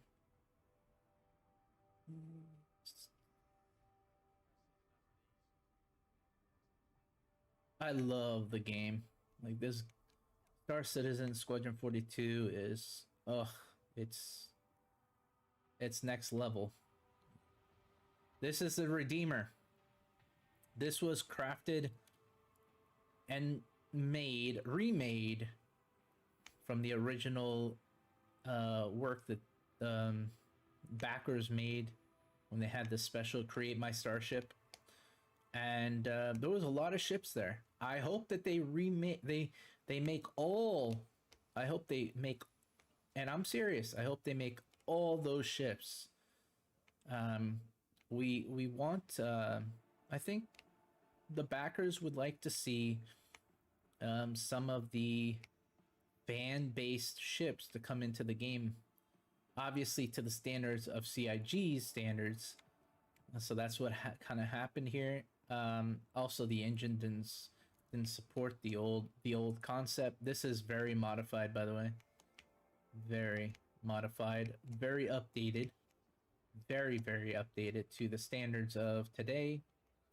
So probably has 2 CUs of cargo, which is crazy. Cray. Or 1 CU, maybe 2 stacked. And then you've got your own beds here, which is 4 of them. Yeah. You got a bathroom that is fairly decent size for a ship. There you go. You've got wardrobes You've got kitchenette. You've got coming up here. All right, sometimes the ladder is a little funky, but it's all good. Then you've got drop, not drop, but I would say like a mini, what do you call this? Like chairs. So technically you can have this as a troop transport as well. I would say this would be a troop transport. 4 extra chairs, that's 100% an extra troop transport. What is back here? Oh yeah, all the components is very much, very much cool. Turret access. This is worth getting the ship. It's worth it. You've got support for more things here. More weapons and stuff. Remote turrets. And then you have the cockpit. The main area to fly. This will probably have stealth tech as well. Most likely. And a pretty decent canopy. Very beautiful looking. And the inside. The outside, I don't like the design of the outside that much. But it's decent enough to do the job. You know? That's all that matters, really. If it can do the job, that's all that matters, really. Yep. So there's that. Very cool. It is a very powerful ship. Capable of doing a lot of hurting.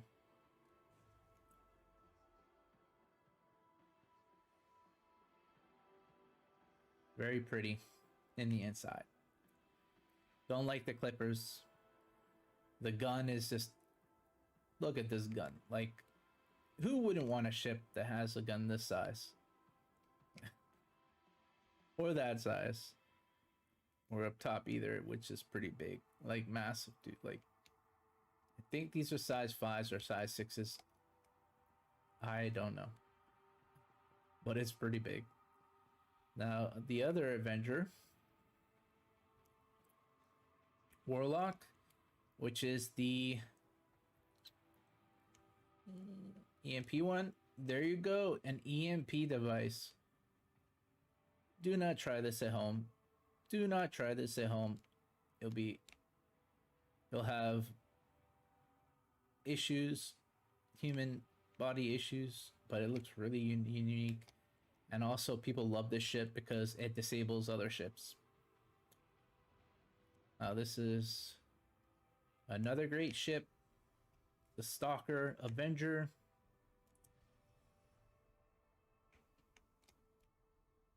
These ships look very big inside. Like, even if it's so tiny in the outside, it's very huge in the inside. Now this is the one that costs, I think, what? $75?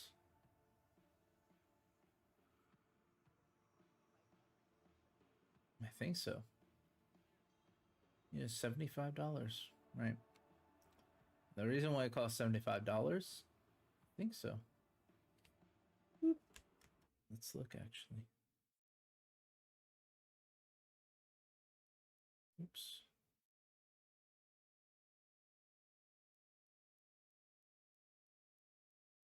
Yep, $75. So $75 gets you the Avenger Stalker with the skin. Oh, the Renegade. So this is the Renegade, the specials. Yeah, it's fine. It's fine. All these ships are earnable in-game. So if you purchase the game and you want to earn all these ships, all you got to do is do some grind, live the life, the dream, work with a bunch of people, have fun, and enjoy yourself and with others, and have a little bit of an adventure.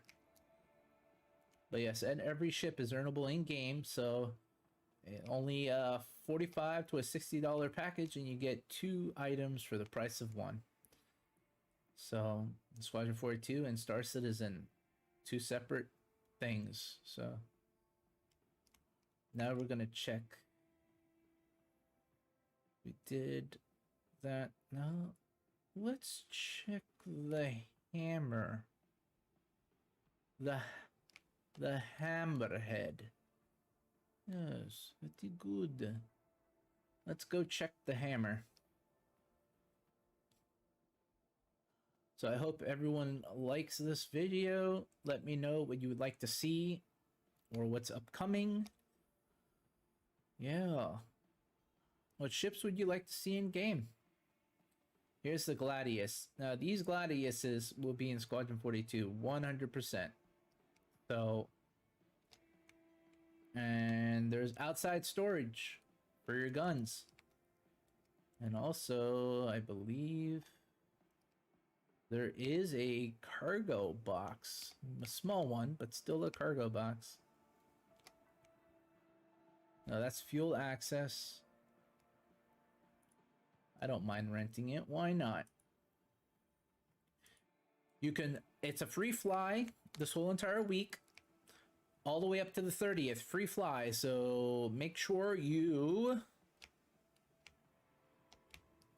get into the game, come to the expo, and you can test out every single one of these ships. If you can rent it, you can fly it. Simple as that. 100% free. So you just make an account on RSI's website, you download the game, and you test it out. You test out all the ships, 100% free. So then the Alright. Big ass gun. Missiles. Beautiful stuff. Beautiful. Hammerhead. Heavily armored. The UEE's ship of choice to screen torpedoes from touching the fleet. So it will destroy incoming missiles, torpedoes, incoming fighters as well. It's a screen to destroy all incoming fighters. It's a support class ship. Large. Not capital. It's a sub-capital ship. So before you go into the capital stuff, this is a very well designed interior too as well. Very well designed. Yeah. So we're gonna test the check the inside.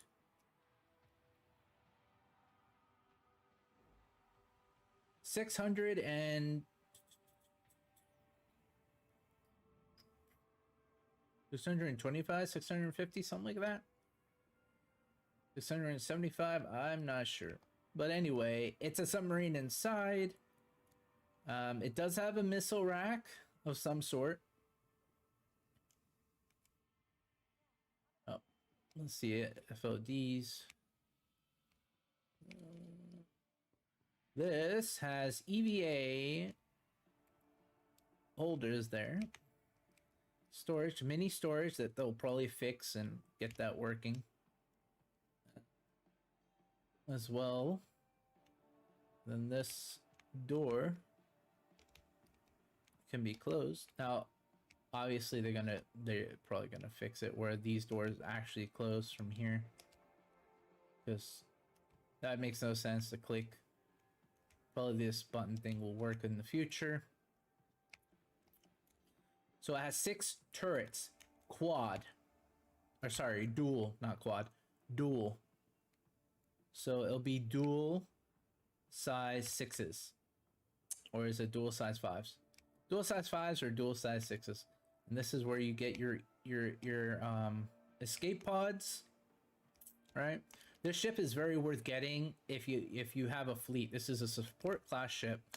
It can be a little bit complicated to defend inside when you're doing FPS battles. It can be a little complicated, tiny bit. This has a bit of storage. It can hold some kind of ground vehicle, a few of them even. Yep, for that. And as well, it has turrets everywhere. So the ship is very worthwhile to get. You've got engineering stuff, you know. What else? More EVA storage or clothing areas, which is great. Let's check out this area.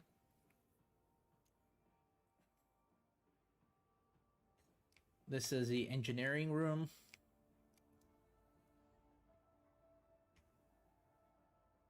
Yep. All right. Now we're gonna get into the habitat area, which has alien vibes, right? And then you've got your own kitchenette stuff and storage for food stores. And that is probably refrigerated. Yeah, it's probably refrigerated. Then you've got the ship is armored to the teeth by the armored, not as well as weaponry. So this ship will survive so much. It's armored to the teeth. So it will take a beating.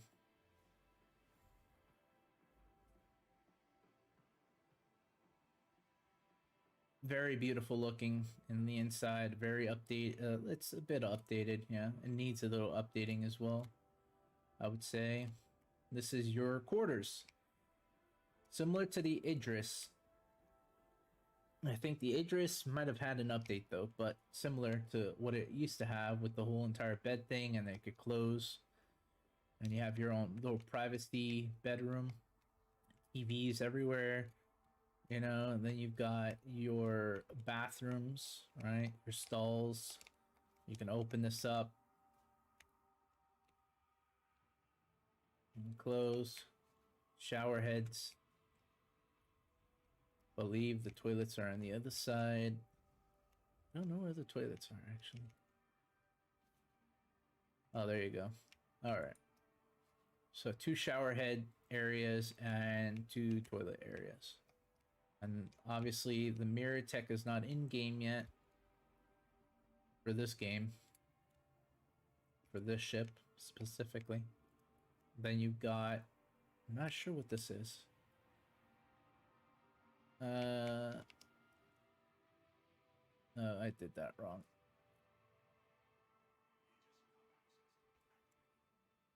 Oh, engineering station. So there will be small rooms for engineering to help out manage the ship. And there's a bunch of turrets everywhere. This is the captain's quarters.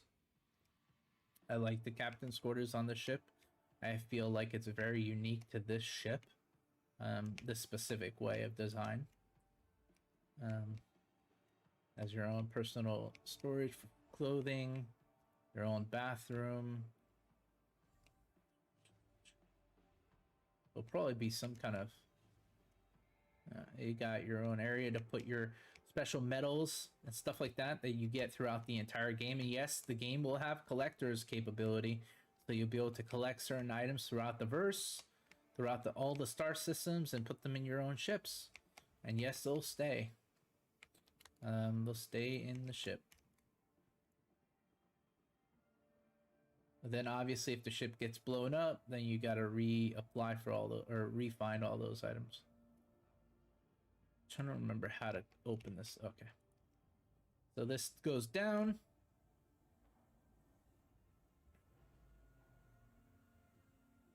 Very cool. There's the turrets there. See, these turrets are pretty big. And they're very armored. Heavily armored. All these turrets are heavily armored. So you'll be well protected. And let's check the cockpit next. Go up. They will probably be updating this, doing a rework for the ship eventually. But for the price, the ship is very well worth it because you'll be able to help do a lot of missions. This has some versatility due to it's capable of obviously wiping the floor with almost most ships. And if you're well crewed, you'll be okay. Not sure why this does that, but I'm sure they'll fix it eventually. This right here is to go down to the cockpit area. And you got to remember, this is Aegis Dynamics. So Aegis Dynamics has the best military contracts, period. And this ship can hold up to 2 people in the front side cockpit, and then obviously 6 guns. So you have co-pilot, pilot, and these doors lock. And this thing will probably have a locking mechanism in the future. But it's safe and secure, very well armored, and it probably can, you know, smash onto other ships from the front. Because you'll see in a second, you've got these special impacts, you know, that protect the ship, the front of the ship. So it's well padded, well armored, and that's what you want in a ship, right? So let's go down and we'll check out now any other ship in this area, and the Reclaimer, which is the premier ship of doing industry. One of the premier ships. I'd recommend going to the expo and renting out all these ships as much as possible and looking at them and testing them out. Now remember, the features of the game are not fully implemented yet, so a lot of these ships will grow in value over time. They will grow in value. Even the fighting ships will grow in value. Armored ships will go in value, because once that armor tech's in, it's game over for a lot of ships, because, well, some of them are not as well armored, right? And every ship is earnable in game. So there's that. I emphasize that a lot because I feel like it's a valuable information that people don't normally think about, you know? And let's go into looking at this beautiful ship. Now, I didn't know about this, apparently. I never knew about this. But this is something I've never seen, but apparently it's cool. Yeah. Well, yeah, I don't die, but, you know, could die. Oh, shoot. Hello, RSI. Can you move out of the way, please? Thank you. Have a nice day. I did not know about that entry point, by the way. So here we go. This is definitely, well, not working. It's a little bit glitchy, but it is amazing ship. So much space. So much. Now, main deck. So that's the grinder. Now, obviously, they'll probably redesign that. Most likely, they'll redesign that. Make it more realistic. Or, well, there's some... This is supposed to have a chair. That's supposed to also have a chair. It's fine. Pilot, co-pilot. Very big ship, well worth the price. $400. It also has a thing called the cutter that will dock into the back of it and help out the ships, maintaining.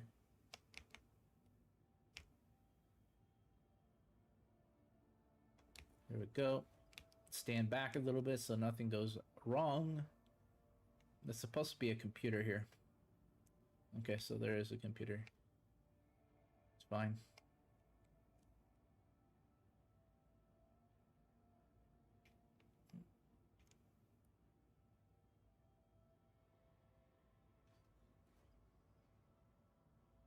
Not sure what's going on. There's another way to...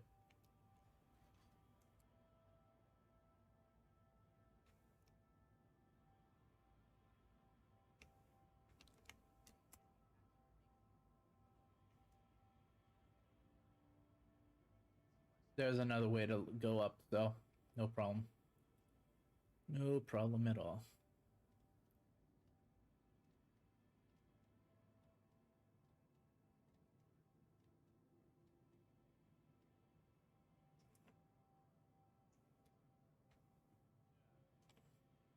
Gravity ball. Alright. This ship does have a lot of unique stuff. That's probably some... Door opens. See, this is the drone room. So it has its own drone bay. To help it, you know, do its, salvaging and all sorts of stuff. And this is where you maintain the drones as well and fix them. Right. You need 2 people for that. Chairs. This is well armored as well, this ship. Like, really well. What is this anyway? Component stuff. Don't know. This access. What is this access? Oh yeah. The also alien vibes.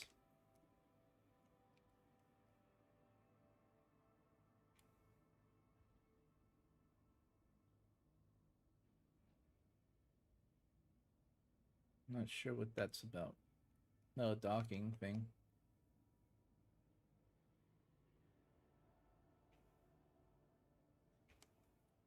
Captain's quarters.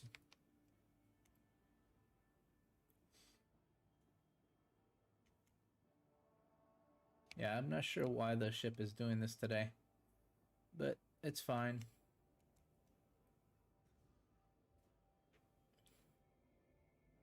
Probably, there you go. Beds, screens, storage.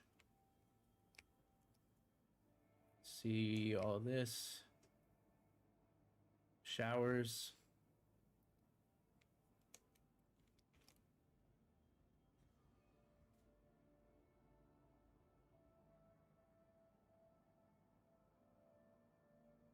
Airlock.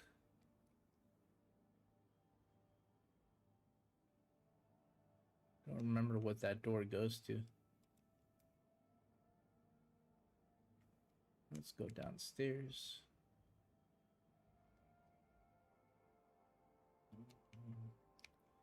This is where you do, I believe, the power. Similar to the Aegis, but it's a little smaller. Engineering deck, I believe. And this, I think, has a door. No, it's fine. There is a modified version of this, I think, in the verse right now that you can go and fight against. Yeah, this door is supposed to open, but... Oh. Should have read that earlier.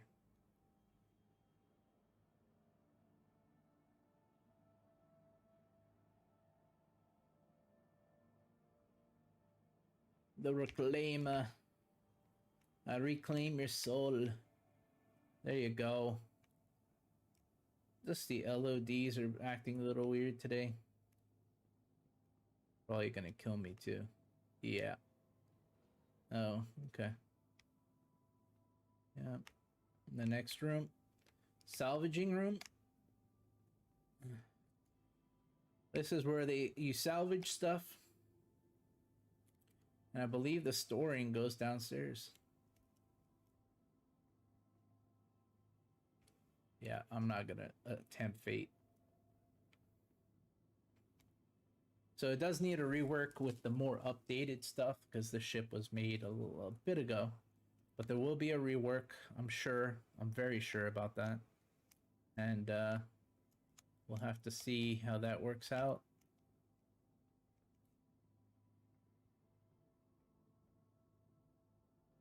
Oh wow. Little glitch.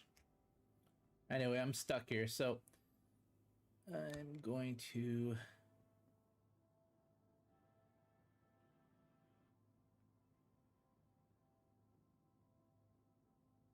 save my stuff.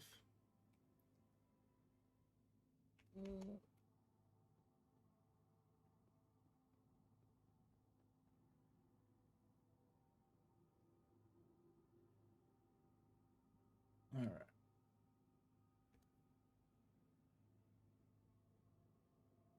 If something goes awry, then I'll be fine.